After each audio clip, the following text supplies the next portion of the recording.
आप देखो कॉल्स आई हैं कि बाहर निकलो, घेराव करो, जलाओ, ऐसे कर दो, वैसे कर दो। एक बंदा नहीं निकला पंजाब से। और खैबर पख्तूनख्वा में भी जो लोग निकले हैं वो भी सरकारी मुलाजिम थे सब। उसकी वजह यह कि लोग तंग आ चुके हैं घेराव, जलाओ, इंतशार, फितना, फसाद से। कोई बंदा नहीं निकला, उसकी क्या वजह है? हमें ये बताया जाता है कि बहुत पॉपुलर है, बहुत पॉपुलर है। तो पॉपुलैरिटी का गेज क्या है? पॉपुलैरिटी का गेज ये है कि अभी सज़ा सुनाई गई है और भी हर जगह हर दफ़ा कॉल्स दी गई, किसी ने कान नहीं धरे कॉल्स पे। इस वक्त मेरा ख्याल है पाकिस्तान एक बिल्कुल टेक ऑफ पोजीशन पे खड़ा है। मीडिया जो भी कहता रहे, ऑपोजिशन जो भी कहती रहे, समझ सबको आ गई। अवाम जलाओ, घेराव और फसाद से तंग आ चुके हैं। इन लोगों ने कॉल दी तो पंजाब से कोई नहीं निकला। किसी ने मुल्क के खिलाफ कॉल पर कान नहीं धरा। कोई जो मर्जी कहता रहे, मुल्क टेक ऑफ कर गया है। मरियम नवाज का आसान कारोबार स्कीम के इजरा की तकरीब से खिताब। कहा कि पीटीआई के लोग आज एक दूसरे को थप्पड़ मार रहे हैं, तमाशा लगाया हुआ है। कहा कोई अडयाला जेल में अच्छा खाना खा रहा है, उसे एसी मिला हुआ है तो मुझे कोई एतराज़ नहीं।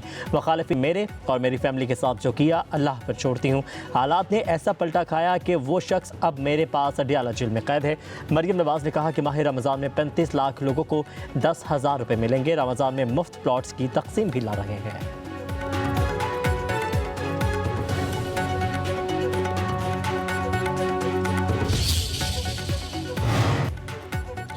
महंगाई की शरह सिंगल डिजिट पर आ गई। आने वाले दिनों में महंगाई का ग्राफ मजीद कम होगा। वज़ीर आज़म शहबाज शरीफ कहते हैं सियासी झगड़ों से नफरत फैलती है। पीटीआई के दौर में नफरत का कल्चर परवान चढ़ा, जिसने मुल्क को नुकसान पहुंचाया। बाहमी इत्तफाक व इत्तेहाद से ही मुल्क को तरक्की दे सकती है।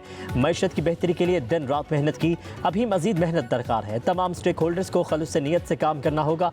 वज़ीर आज़म ने कहा कि सिफारशी कल्चर ख़त्म करने की कोशिश की। आवाम को बेहतर मईशत के समरात आहिस्ता आहिस्ता मिल रहे हैं।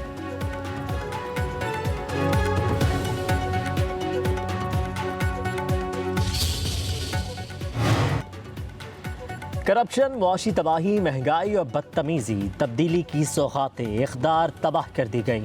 बुग़्ज़ और इंतकाम को सियासत बना दिया गया। जमहूरियत की पीठ में खंजर घोंपा गया। नवाज शरीफ की पंजाब के अरकान असम्बली से गुफ्तगू। कहा कि बदकिस्मती से तरक्की करता मुल्क पटरी से उतार दिया गया। वज़ीर आज़म शहबाज शरीफ की मेहनत से मुआशी इस्तेहकाम आए और पाकिस्तान डिफ़ॉल्ट के मुँह से वापस आ गया। पॉलिसियों के तसलसल से मुआशी तरक्की यकीनी होगी। हमारा बयानिया मुल्क की तरक्की और आवाम को महंगाई से निजात दिलाकर खुशहाल बनाना है। जो वादे किए वो आज आवाम को पूरे होते नजर आ रहे हैं। वज़ीर आला पंजाब मरीम नवाज ने कहा कि मैंने आवाम की खिदमत का मिशन चैलेंज समझकर संभाला है। क़यादत और जमात का शुक्रिया जिसने मुझे ये जिम्मेदारी दी।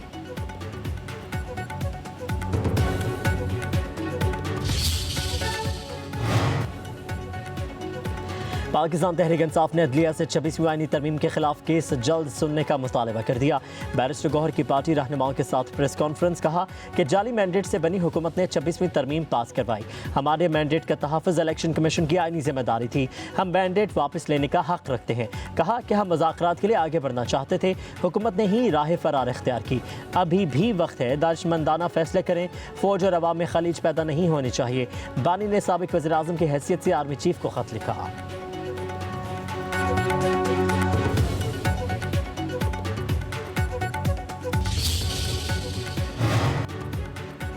महंगाई में कमी के दावे करने वालों से बड़ा झूठा कोई नहीं। गाड़ी का इंजन बंद है और कह रहे हैं कि मईशत चल रही है। अपोजिशन लीडर उमर अयूब की प्रेस कॉन्फ्रेंस। कहा कि पीटीआई के तमाम रहनुमा सियासी कैदी हैं। जेल मैनुअल के मुताबिक इन्हें सहूलतें नहीं मिल रही। पाकिस्तान में आइन और कानून की बालादस्ती नहीं। जुडिशरी को अपने पैरों पर खड़ा होना चाहिए। अदलिया को कहना चाहिए कि बस बहुत हो गया। पाकिस्तान में सरमाकारी नहीं आ रही। कारोबार और ज़राअत बंद है। शिबली फराज बोले हमसाया मुल्क ने साफ शफाफ इलेक्शन करवाए, वहाँ सियासी इस्तेहकाम है। हमारे मुल्क में 8 फरवरी के बाद अदम इस्तेहकाम ने जन्म लिया। हर तरफ गैर यकीनी और खौफ की सूरत हाल है। 8 फरवरी को ऐसे लोग बिठाए गए जो पूरी तरह हारे हुए थे।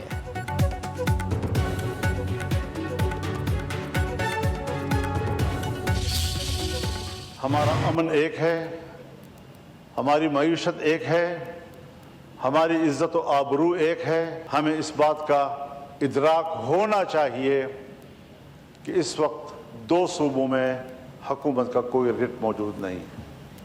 और अगर मैं आज वज़ीर आज़म से यहाँ होते और उनके खिदमत पे बसद एहतराम ये अर्ज़ करता कि कबायली इलाक़ों में क्या हो रहा है, उसके साथ मुत्तसिल अज़ला में क्या हो रहा है, बलोचिस्तान में क्या हो रहा है, तो शायद वो यही कहते हैं कि मुझे उसका कोई इल्म नहीं।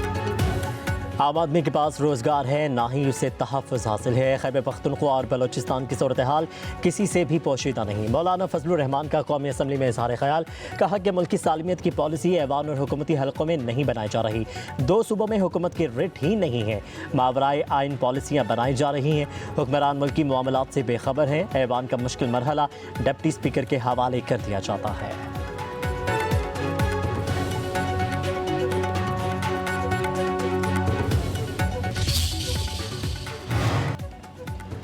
खुसर फुसर पर कौमी असम्बली की सीट क्यों छोड़ूं, पार्टी पर कब्जा नहीं होने दूंगा।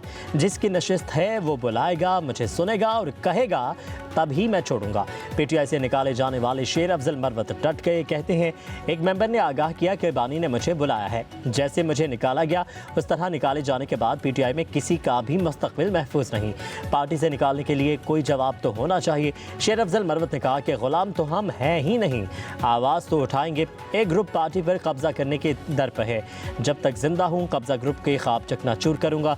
एक धक्कम पेल है, एक दूसरे को गिराकर आगे बढ़ रहे हैं।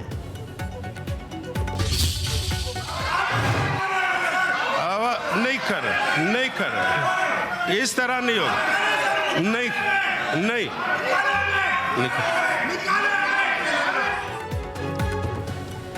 अरकान पार्लियामेंट की तनख्वाहों और अलाउंसेस में इजाफे का बिल सेनेट से मुतफ़िका तौर पर मंजूर। सेनेट में बिल दिनेश कुमार ने पेश किया। सेनेट इजलास के दौरान अपोजिशन का एहतजाज, शदीद नारेबाजी। वज़ीर पार्लिमानी अमूर आज़म नज़ीर तारड़ का बढ़ी हुई तनख्वाहें ना लेने वाले अरकान को नाम लिखवाने का मशवरा। कहा, जिन अरकान को तनख्वाहों में इजाफे पर एतराज़ है वो अपने नाम देते हैं।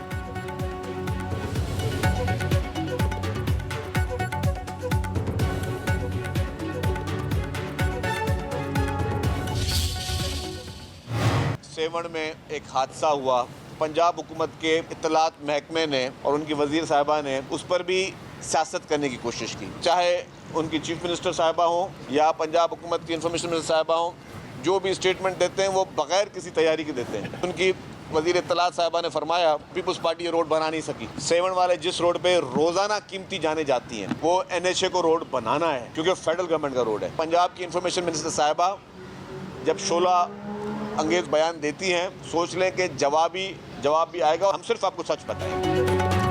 सिंध के वज़ीर इत्तलात शर्जील इनाम मेमन के मुस्लिम लीग नून पर तनकीदी वार। कहते हैं, सेवन शरीफ हादसा वफाकी हुकूमत की नाअहली है। पंजाब की वज़ीर आला और वज़ीर इत्तलात तैयारी के बगैर बयान देती हैं। अज़मा बुखारी को हक़ाइक़ का पता ही नहीं है। सेवन शरीफ हादसे सियासी चमकाने की कोशिश की। न्यूज़ कॉन्फ्रेंस से खिताब में बोले, पंजाब की वज़ीर इत्तलात जिस रोड की बात कर रही हैं वो नेशनल हाईवे है। नामुकम्मल हाईवेज़ की जिम्मेदारी मुस्लिम लीग की वफाकी हुकूमत पर है। पीपल्स पार्टी का सिंध में 100% हकीकी मैंडेट है। पंजाब हुकूमत का मैंडेट और खिदमत सबको मालूम है। हम झूठी बातें नहीं करेंगे, सिर्फ आपको सच बताएंगे। पंजाब की वज़ीर इत्तलात को शोला बयानी का जवाब भी मिलेगा। मजीद बोले, पीटीआई की सियासत मुल्क को नुकसान पहुंचाना है। बानी पीटीआई को रिहाई न मिलने पर मुल्क को नुकसान पहुंचाया जा रहा है। खैबर पख्तूनख्वा के थानों में शाम 5 बजे के बाद ताले लग जाते हैं।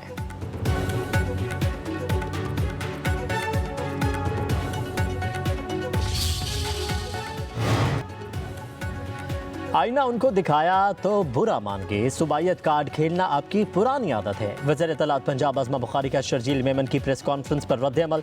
कहा कि सिंध में तमाम बड़े प्रोजेक्ट वफाक की मदद से चल रहे हैं। हमारी मजबूरी है कि खुलकर आपको जवाब भी नहीं दे सकते, वरना सिंध के बल्दियाती इलेक्शन से लेकर बहुत सारी कहानियाँ हमारे पास भी मौजूद हैं। जो जमात 16 साल से कराची का कचरा नहीं उठा सकी वो हमें लेक्चर ना दे।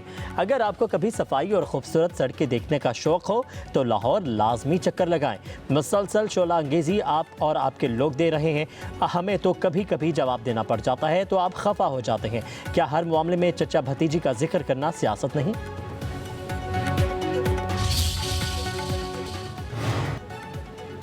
फैसलाबाद में अमन अमान की मखदूश सूरत हाल पर अपोजिशन के साथ साथ पंजाब असम्बली के हुकूमती अरकान भी फट पड़े।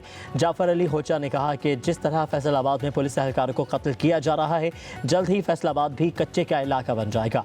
राव काशिफ रहीम बोले, खलफन कहता हूँ फैसलाबाद में ऐसे कई इलाके हैं जो नो गो एरिया बन चुके हैं। अपोजिशन रुकन राना आफ्ताब ने कहा कि मगरिब के बाद अपने गाँव से वापस नहीं आ सकते।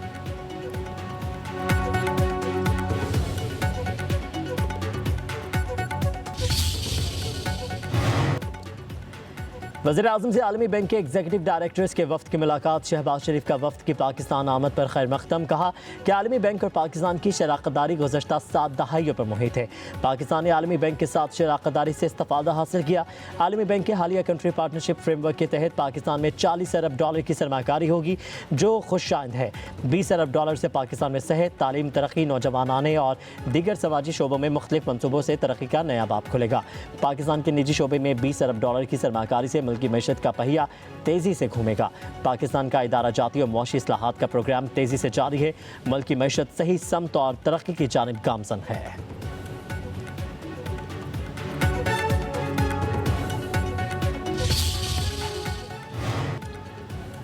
वर्ल्ड बैंक के वफ्द की वज़ीर आला सिंध मुराद अली शाह से मुलाकात। सीनियर वज़ीर शर्जील नामेमन और सूबाई वज़रा और मुख्तलिफ महकमों के सेक्रेटरीज़ की शिरकत। मुलाकात में वर्ल्ड बैंक के ताउन से सिंध में जारी 13 मनसूबों पर ब्रीफिंग। बताया गया कि तमाम मनसूबों पर काम जारी है, 5 मनसूबे पाइपलाइन में भी हैं। वज़ीर आला सिंध मुराद अली शाह ने कहा कि सैलाब के बाद हुकूमत पाकिस्तान सिंध और वर्ल्ड बैंक ने मिलकर काम किया, मुतासरीन के लिए घरों की तामीर की। वर्ल्ड बैंक वफ्द का सिंध में जारी मनसूबों की पेशरफ्त पर इज़हार इत्मीनान। कहा कि सिंध में मनसूबों के लिए जारी फंड्स का सही इस्तेमाल होता है।